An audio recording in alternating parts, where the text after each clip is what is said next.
Why have so many people reported seeing the same terrifying creatures in the forests of Appalachia? Well, today I want to share with you some stories of people seeing these things, both Reddit stories that people have posted, but also the ancient folklore that proves that whatever is in those woods has been there for a very long time. And they're going to get freakier the further we venture into the woods, so you're going to want to watch this the whole way through. As always, this is Heart Starts Pounding. I'm Kaelyn Moore. Thank you for joining me here at the Rogue Detecting Society headquarters. If you're a fan of mysterious disappearances, dark folklore, and what's hiding in the Appalachian forests, you're in the right place. You are just like me. I upload an episode every week, so make sure you hit subscribe so you never miss one.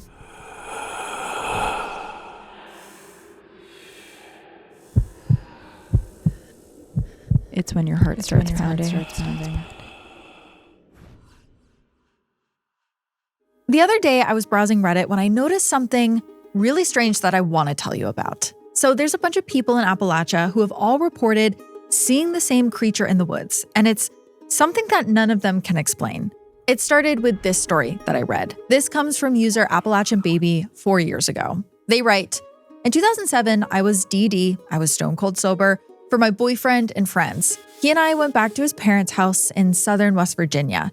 His parents were out of town and he was so drunk, so I put him to bed and went back outside to have a smoke. Typical house up in a holler sitting at the bottom of the mountain with about a half-acre fenced in running up the hillside. Now, I hadn't turned a light on and it was typical Appalachia dark outside. I sat down on a porch swing, I lit up, and all of a sudden, I heard what sounded like a woman being absolutely bloody murdered about 100 feet away from me. I threw my cigarette and got into the house quick. I turned on the porch light and a floodlight, and I saw what can only be described as a huge black panther running back and forth inside of the fence, absolutely screaming and screeching its head off because I guess it thought it was trapped in the fence once it jumped in. I watched it until it figured out how to get out and it jumped back over and ran up the mountain. I think only one person has ever truly believed me when I've told them this story. Now, I started reading the replies on that story and I noticed that people started jumping in saying that they also had an experience with this kind of panther creature, or they knew someone who had. And also, no one believed them when they told this story. Actually, people would reassure them that there were no panthers in Appalachia, yet they knew what they had seen with their own eyes. Here's another story I found from someone who has since deleted their profile. They wrote, I 1000% believe you. I am actually in Southwest Virginia, about an hour or so outside of Roanoke. I live in the middle of nowhere, and I, too, was doing the same thing as you. But it was like 5:30 in the morning, and I was about to leave for work. This was in the middle of winter, and it was still pitch black outside. After smoking about half of my cigarette, I heard the exact same noise, and every inch of my body was covered in chills. Horrifying, especially being outside on my back porch, basically in the middle of the woods by myself. I threw my cigarette and ran into the house to finish getting ready as fast as I could. I couldn't find my flashlight during this, so I couldn't shine it to see what was going on.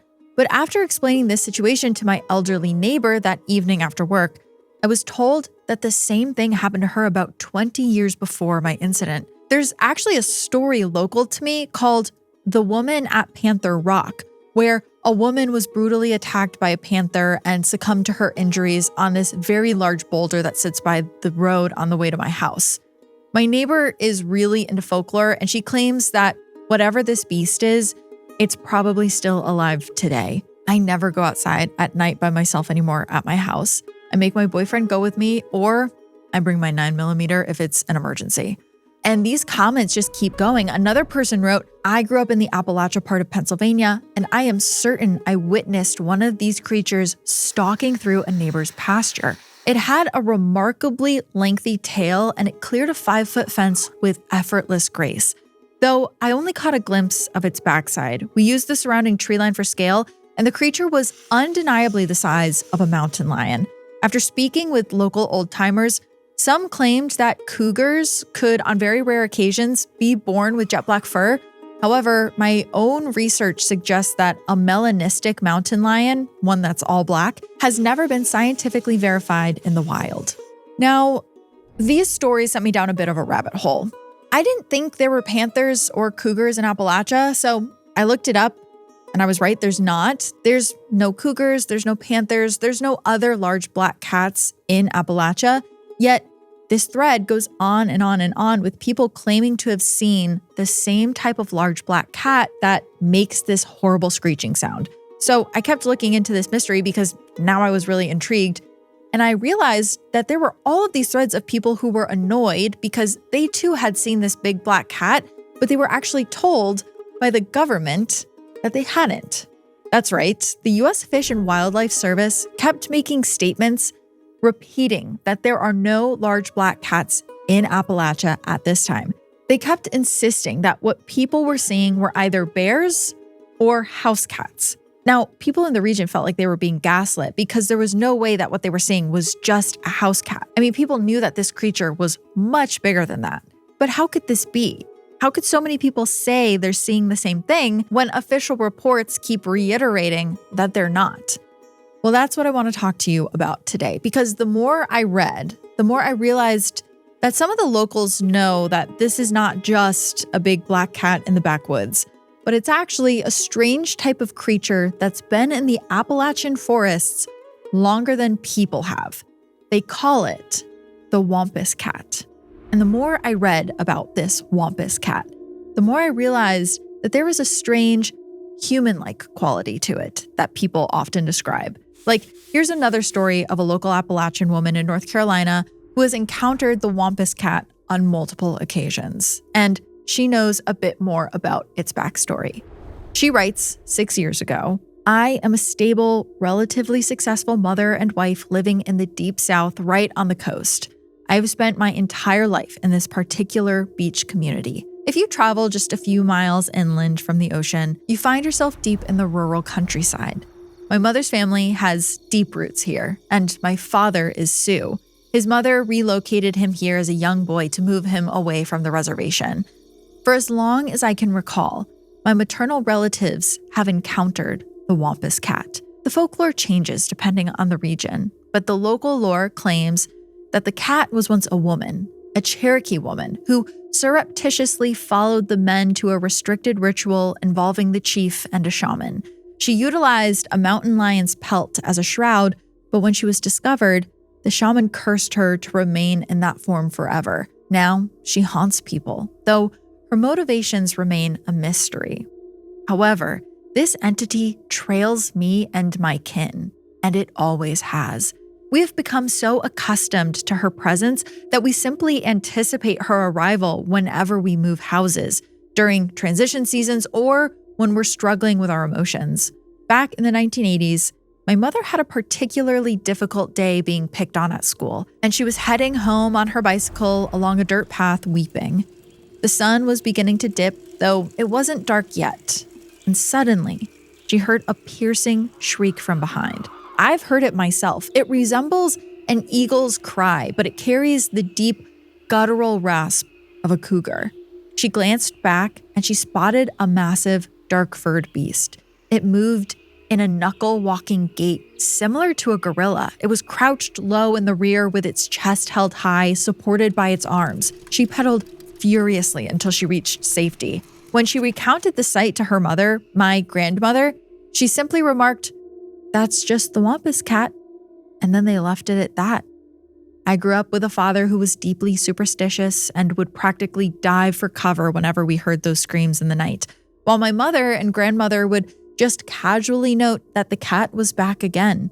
I have lived my whole life viewing this as perfectly ordinary. Even after getting married, my husband and I would be near the tree line and we would hear that wail, watching the dry leaves stir as something tracked our movements. It stayed at a distance, and I had to realize that for outsiders, this was terrifying. But for me, it was about as noteworthy as spotting a cardinal in a tree. It's a break from the routine, sure, but for me, it's not anything shocking. The closest I ever got to this thing was during high school. My friend, her boyfriend, and I were on the porch, taking in the humid night air and the fireflies. A massive, hairy beast the size of a gorilla charged towards the porch and let out a hellish scream. I might be used to the creature, but I don't want it just 5 feet from me. We retreated into her room and I heard it pacing beneath her window for an hour. It was growling hissing and thrashing in the bushes, acting generally irritable, and eventually it moved on. The night went quiet and we slept, but I still hear it every so often. It's just a reality of living here. This region is thick with ghosts. I grew up near the Fort Fisher site and many other places marked by history and tragedy. I have too many strange stories to share in just one sitting, but that's the gist of it.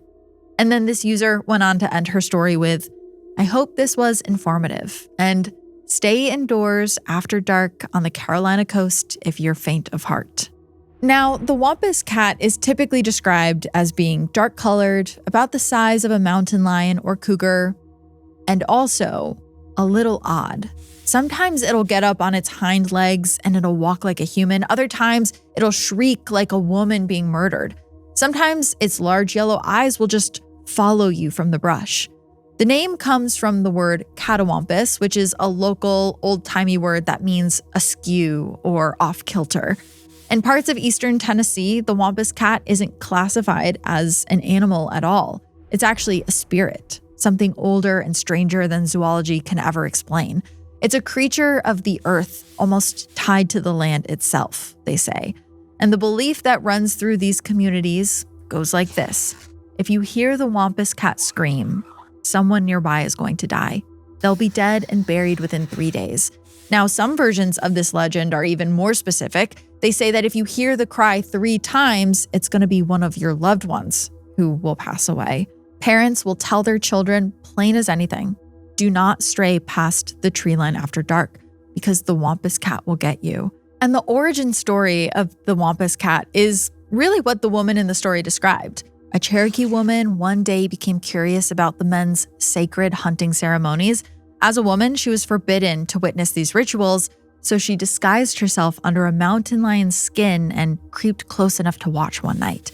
She hid amongst the brush, holding her breath so that she didn't even make a single sound, but before she knew it, her tribe's medicine man was behind her, pulling her up by her hair. For her punishment, the medicine man bound the animal skin to her body permanently, fusing woman and cat together at the bone. She was forever trapped, half human, half mountain lion, and cast out of the village and doomed to roam the Appalachian mountains alone forever, crying out in a voice that she could no longer fully control. One of the earliest written accounts of the Wampus cat actually is from Knoxville, Tennessee in 1918. The city sits in a valley cradled by the Great Smokies to the east and the Cumberland Plateau to the west. In the fall of 1918, something started killing livestock across the north side of town, really brutally. Wild dogs in Fountain City were found with their hearts and livers ripped clean out of their bodies. A mule was mutilated in Whittle Springs. Chickens were found torn to pieces, like every single feather had been meticulously plucked from their body. Now, whatever was doing the killing, nobody could catch it. A zoologist at the University of Tennessee examined the remains of some of the animals and couldn't identify what the predator was from the wounds. The Knoxville newspapers finally put a name to this creature. It was a name that people had been passing around word of mouth in Appalachia for generations: the Wampus cat. They described the creature as dark-colored with white spots, a very long tail, and able to jump 12 feet in a single bound. On Thanksgiving morning, 1918, roughly 75 men, all armed with shotguns, rifles, and a handful of bows and arrows, fanned out across the North Knoxville hills to capture this creature once and for all. A $100 reward was posted for anyone who could bring in the carcass. But nobody ever claimed that reward. The creature was never found. The killings eventually stopped on their own, but the name stuck. And it wasn't the last time that the Wampus cat would terrify locals either. In 1929, witnesses in Knox County reported an upright walking cat that left strange tracks and howled in a way that didn't match any known animal. And then in 1964, a group of hunters near Knoxville described something with luminous eyes and a scream, again, unlike anything they had ever heard.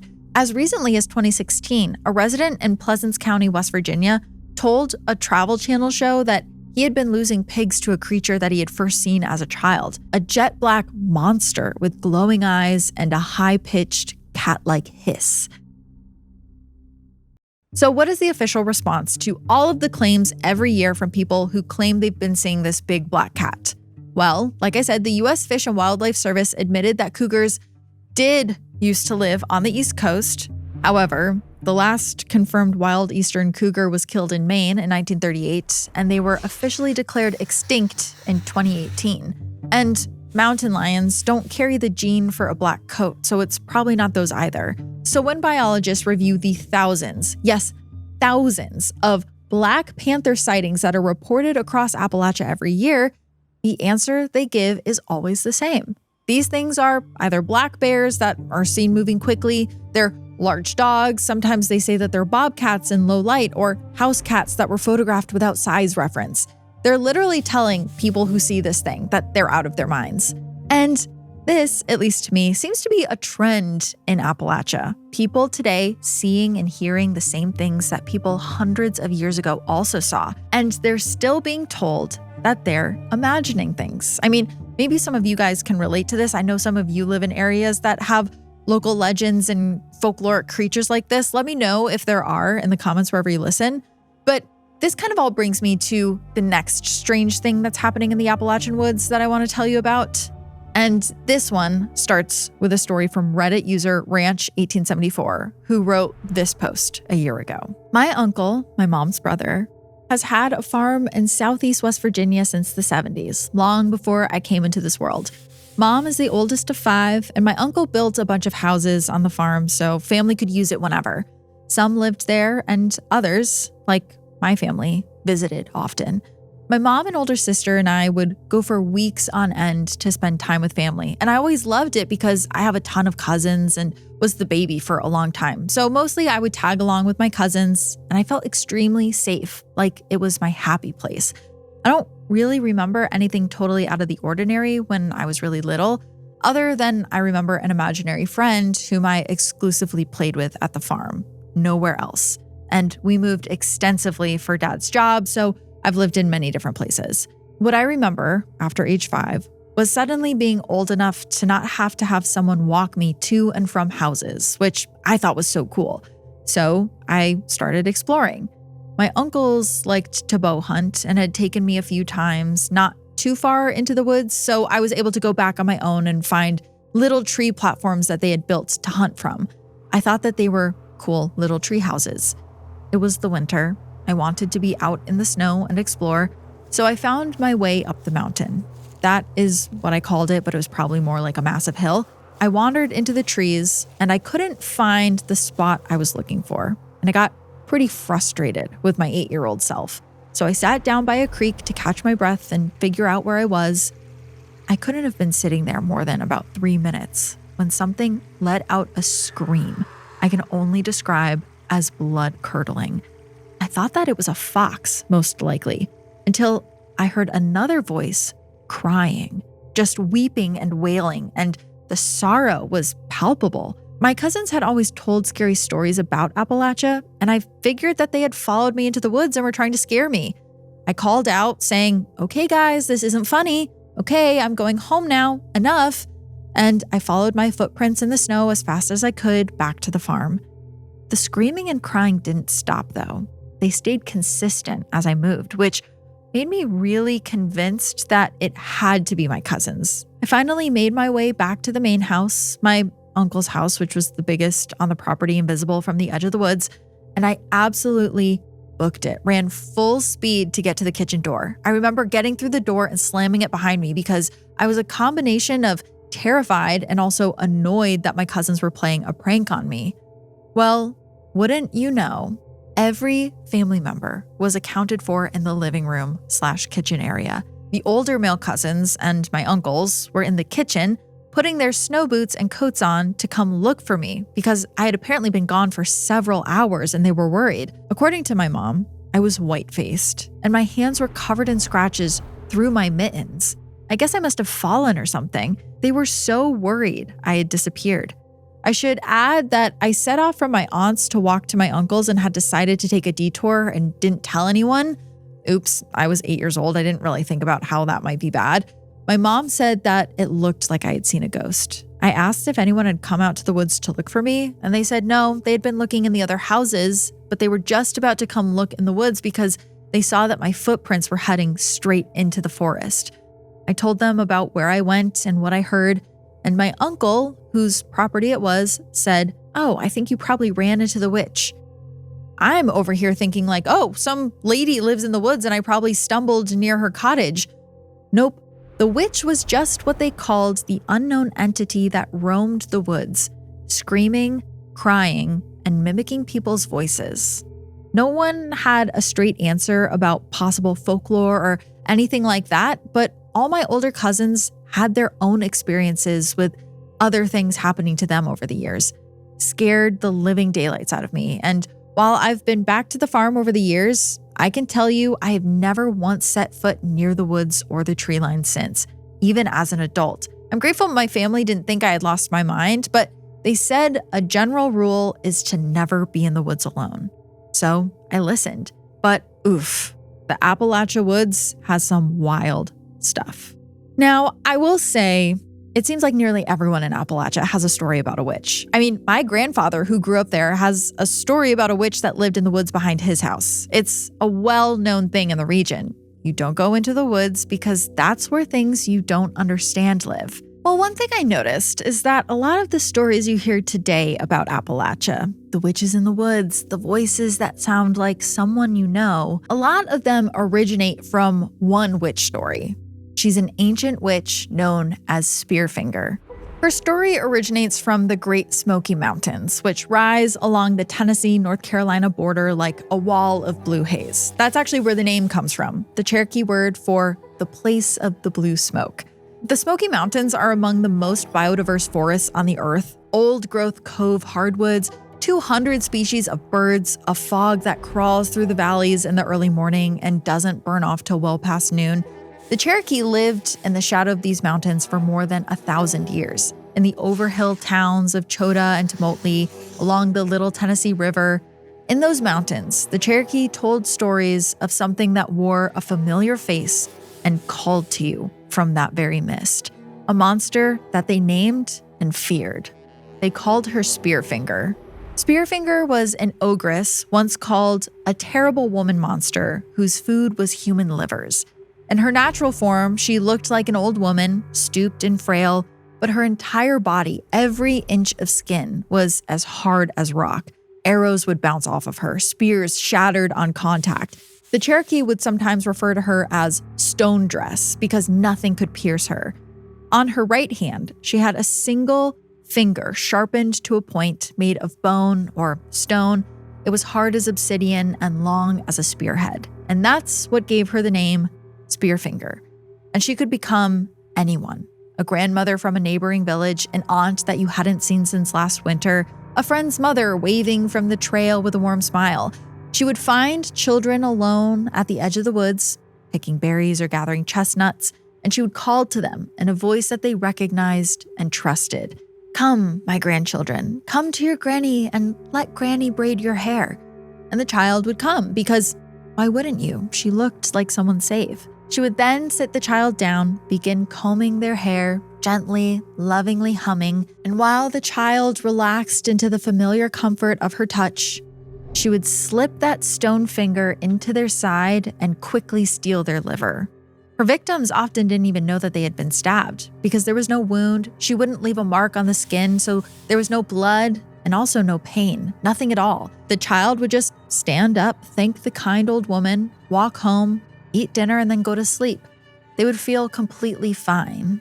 But then, over the next couple days, they would begin to weaken, just a little at first, tire more easily, their appetite would go away, and then they'd start growing pale. They'd get thin, and then eventually they would die because Spearfinger had stolen the thing from their body that had given them their life force.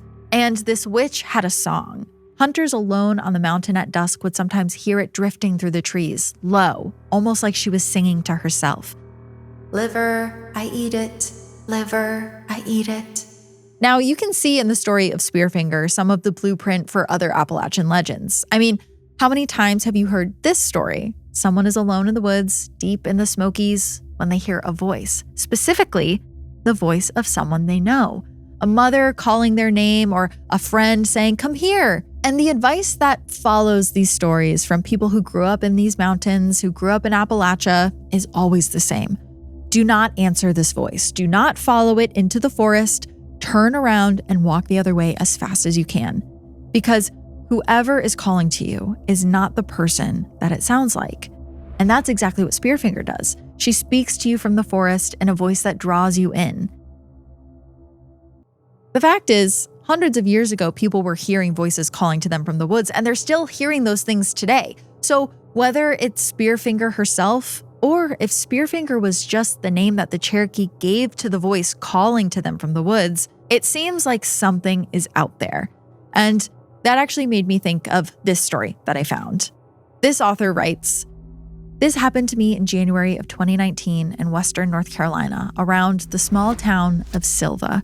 I was participating in a week-long program to get certified as a first responder for wilderness first aid and rescue.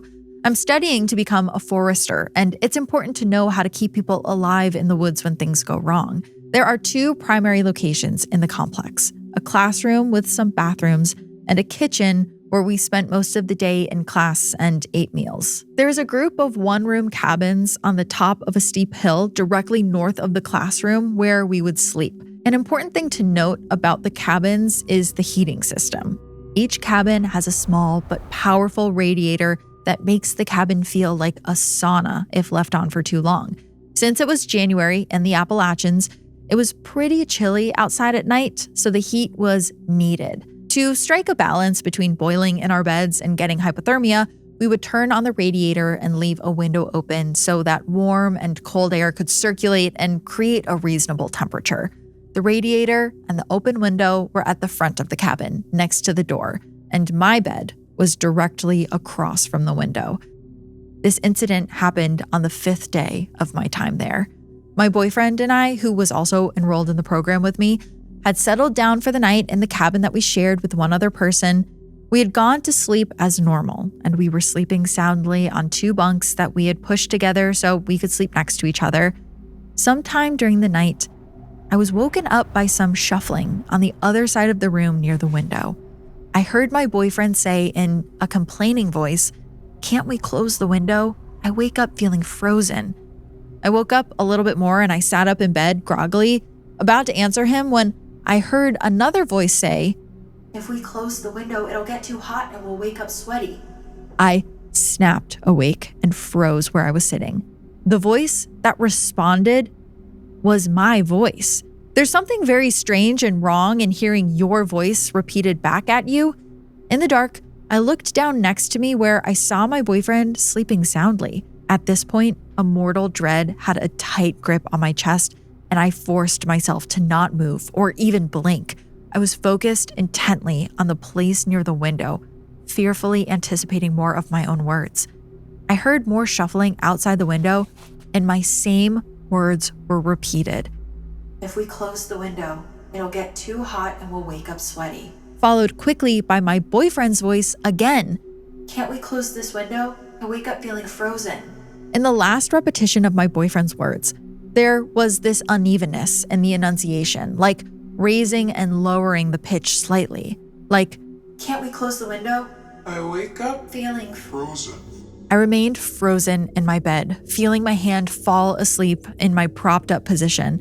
I sat there for what felt like 15 or 20 minutes, listening to whatever it was shuffling around in front of our window, separated from me by some 10 feet and window mesh. Eventually, the shuffling became more frequent and a weird mumbling sound came from outside the window with no real words being said, or at least none that I could make out. This particular behavior didn't last long before the shuffling sound moved to the left of the window to the door, where a scratching sound began to manifest. As the sound moved, I saw the silhouette of a medium height, like 5'6" figure that moved uncannily, like when a baby animal tries to walk for the first time but isn't quite strong enough to stand up correctly. It sounded like someone was scraping some dry sticks against the wood of the door. Not aggressively, but kind of like an impatient dog asking to be let in. This scratching slowly moved around the cabin, stopping when it reached the wall that I was closest to. My ears were straining to hear anything that might indicate further action, but all I could hear were footsteps on dry leaves. The footsteps eventually moved away from the cabin and down the other side of the hill, and then didn't return for the rest of the night. I stayed unmoving from my position for at least another half hour before my body readjusted itself slightly, letting blood finally flow back into my asleep limbs. I was wide awake until my boyfriend's and the other roommates' alarms went off sometime before dawn to get ready for the day, which felt like maybe 2 hours, but I couldn't be certain because I didn't have a clock. My boyfriend was surprised that I was awake before him, as I'm typically a later sleeper, but I just told him his alarm woke me up and I tried to act somewhat normally. We got up and got ready for our day, but I refused to leave the cabin until the sun began to peek over the mountains. For the rest of the week, I was on edge, and I felt like there were eyes on me whenever it was relatively dark out, though I'm not sure how much of that was just paranoia. The day after the incident, I realized that the lines that were repeated to me by the voice were part of a conversation that my boyfriend and I had earlier in the week, and I came to the conclusion that whatever it was had been outside of our cabin and heard us talking.